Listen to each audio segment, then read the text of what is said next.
kulanti wanaagsan meel kasta joogtaan waxaan joognaa degmada Dayniile ee duleedka magaalada Muqdisho waxaan u soo baxnay safar damaashaad qurux badan asxaab aad u qurux badan jawi degan meel qurux badan hoosiis qorraxeed runtii shawiga maanta iyo quruxdan lagama sheekeyn karo waxaan ka soo muuqanay channelka Warsan iyo Waasan waa maasantiin dhamaantiin waxaan ma halka ku duubayaa maanso walow dhowr sano ka hor ay curatay laakiin jawigeedii maanta ayaan joognaa waxay ka hadlaysaa quruxda dalkeena waxay ka hadlaysaa inta aan jeclaan lahaa dalkeena iyo sidoo uu qurux badan yahay waxay ka hadlaysaa anagoo dalkeena quruxdiisa iyo bilicdiisa haysana in aynaan u hanqal taagi karin ama dooran karin meel la mida ama la u dhigmato oo aanan helin maansadu waxay leedahay dareenkayga nugaal qarniyo ku dagaaya ayl dalxiiskayga burciyo sanaag daale iyo hawd boorama igu sii durkiya xiskayga doortay xamar kismaayiyo bari dalbaday inaan baydhabo degiyo hargeysaan dooran laa haddii lay dhaho dawaaf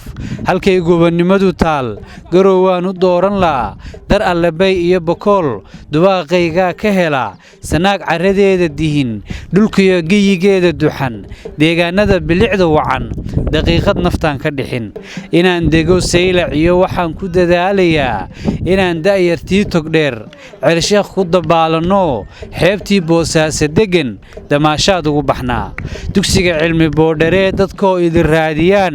ayaan darsiyada cishqiga berbere uga doonan laa deeqduu rabbi keenay iyo laaskeel daymada u roon ayaan duur xuli lahaa dusheedaan gacan libaax doogiyo quruxday lahayd daymada uga buuxsan laa indhahan basanbaas ku dilay quruxda sheekhba u dawa'a maydhiyo xiisba u dufana duxdooduna jawhar iyo calmadow bay daadsan tahay fardaha dhaharee dultaga siday u diyaarsan yihiin dadnima mudug lagu yaqaan afgooyaan ku diirsadaa intaan gebilay ku dego ayaan dawgii tabciyo diyaarad u raaci sool anoon daalayn haddana buuhoodlaan u duulayaa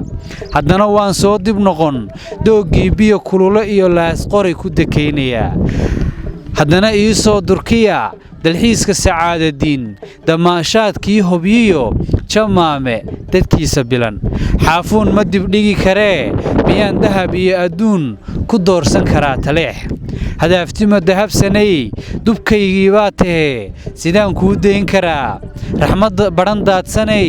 adaan ku dareemayaa jarriiban ma dayrin karo ceel buur dabcan waan jeclahay calmiyo ceel daahir baan durdurkii laag uga gudbiye maxaan dal shisheeye iyo naf yahay dullinnimo ku fali anoon dawarsanin cid kale waxa aan diyaar u ahay dalkayga inaan dhistoon dunida ku dhex yeesho sharaf